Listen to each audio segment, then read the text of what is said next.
Good evening, pre-calculus students. Welcome to Notes 1.1b, Lines in the Plane. So this one we're talking about using a graphing utility to graph them, and it just wants to point out some common mistakes that can be made. So when a graphing utility, oh yeah, by the way, don't forget to put your name at the top of the notes. When a graphing utility is used to graph a line, it is important to realize that the line may not visually appear to have the same slope indicated by its equation. Sometimes it just looks funky on the graph because the window could be off. This occurs because the viewing window is used for the graph. For instance, figure 1.7, as we're looking at this picture on your note, it shows the same line, y equals 2x plus 1, but it's in different viewing windows. It looks like it has a completely different slope here, but they actually don't.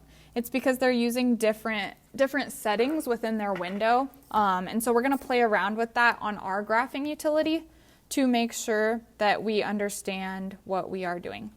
So we're going to start here, y equals 0. So it says use a graphing utility to graph 0.5x minus 3. So if you're forgetting how to graph, quarantine was long, hit y equals 0.5x minus 3, and then hit that graph button there.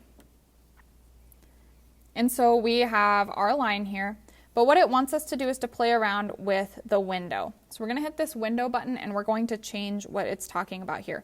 So it says x minimum, -5. So that means the smallest x value that it's giving us on our window. X maximum, 10. X scale, 1. X scale, that just means how much does each little tick mark on the graph measure. It measures 1 in this case. The y minimum, it's saying is -1. The smallest y value on our window is -1. The y maximum is 10, and the y scale is 1. So then we go back to our graph. Do you see how it shifted it? Our smallest y value is 1. Our largest y value is 10, our smallest x value was -5, and our largest x value was 10. So we have this line over here, and it says describe the differences. So we have a line in the bottom right corner.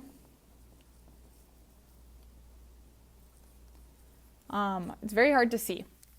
So let's hit our window button. Let's see what's next. X minimum, -2. X maximum, 10. X scale, 1. Y minimum, -4. Y maximum, 1. And Y scale, 1. Feel free to pause the video if you're feeling like you're having a hard time keeping up with putting these in, or rewind. Okay, so this one's taking up our whole graph.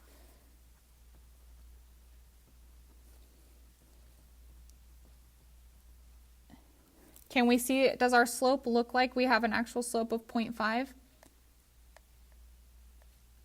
If we rise 1, we go over 2. So yeah, that makes sense. Up 1 over 2, that's a 1/2.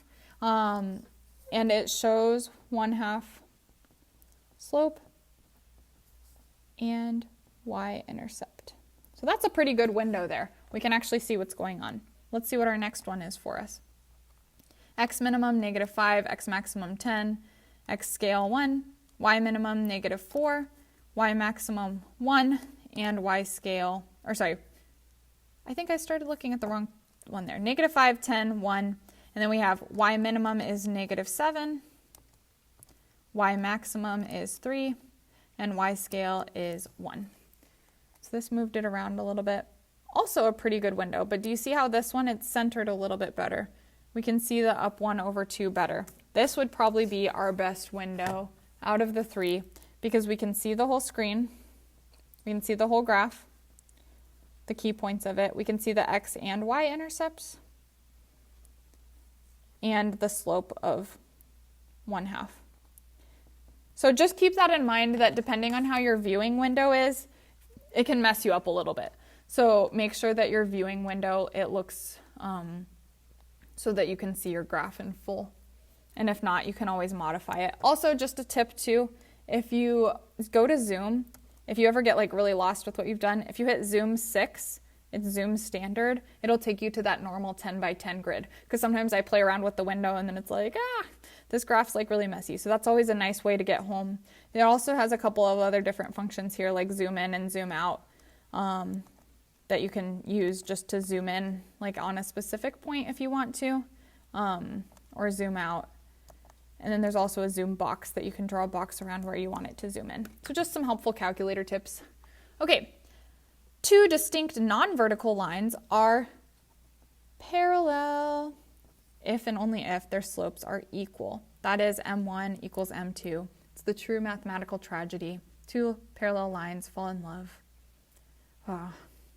Okay, find the slope-intercept equation of the line that passes through the point 2, -1 and is parallel to the line there. So the key point is that if we have parallel lines, their slopes are the same because they're never crossing each other.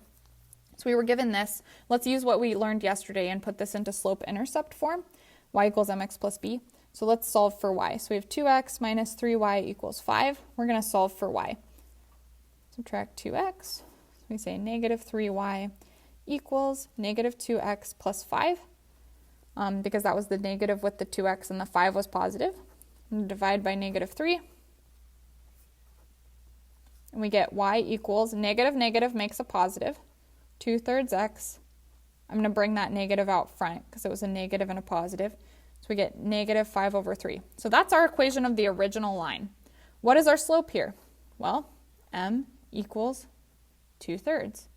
And then we have a new point that it gave to us, that it wants on this line. Well, we have our equation of our point slope formula. Y minus y1 equals m times x minus x1. That's what we learned yesterday. So we're applying what we learned yesterday, but we're including in the fact that parallel lines have the same slope. So we can simplify this. Y minus minus 2/3 x, I'm distributing.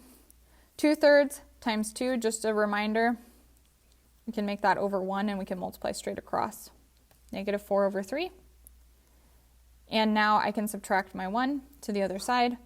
Y equals 2/3 x. When I'm subtracting this, remember that 1 is the same thing as 3/3. We could find that common denominator, and that would make 7/3.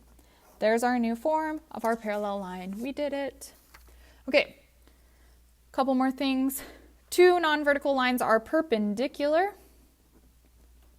if their slopes are negative reciprocals of each other. So that means that they cross at 90-degree angles and that their slopes are opposites of each other. So if we have a slope of 4, the negative reciprocal would be negative 1/4. We're flipping it and changing the sign because this was an imaginary 1 underneath of it. Okay, this next question is the same type of question as what we just did, except that it wants it to be perpendicular. So we have our point, x1, y1. We need to find our slope. This is actually the same problem that we just did here. So we know that our slope here was 2/3. So we can actually grab that slope. If it was different, you could of course rearrange it like we just did. But we have our slope, but because this one's perpendicular, and do notice that perpendicular can be written as a symbol like this. I forgot to mention too that parallel can be written like this, if you're not familiar with that mathematical notation. So if something is perpendicular, the slope is going to be the negative reciprocal. So we flip it and we change the sign. So our perpendicular slope is going to be negative 3/2. And then this is our point. So we can just use point slope formula. Y minus y1 equals m times x minus x1. Now we just simplify. Negative negative makes a plus. We distribute negative 3/2x. And then when we distribute here, again, we're multiplying. Negative 3 times negative 2 is 6. 2 times 1 is 2. 6 divided by 2 is 3. So that's actually a positive 3 because the negative and the negative makes a positive. Subtract the 1. We get y equals negative 3/2 x plus 2. 3 minus 1 is 2. And we did it. All right, last one. It wants us to use the graphing utility to graph the lines y equals x plus 1 and negative x plus 3 in the same viewing windows. Do they appear perpendicular on the display? So let's see. We have y equals x plus 1. Sorry guys, x plus 1 and y equals negative x plus 3. We know these are perpendicular because there's an imaginary 1 and a negative 1. So that is negative reciprocals of each other. If we flip 1, we get 1. Let me go back to Zoom Standard.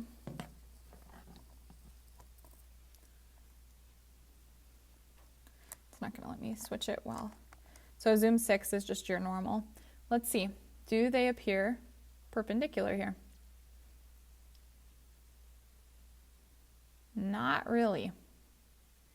So that's something that we want to be aware of. If we changed our window to -15, oops, to -15, where's my delete button? And then, sorry guys, -15 to 15. This would make it more of a square here, and we could see more clearly that these are perpendicular. So the point of this lesson is don't use the picture to determine parallel or perpendicular. Don't use the picture of the graph to determine parallel or perpendicular. Use the slopes. All right, thanks so much for logging in. Don't forget to submit your notes.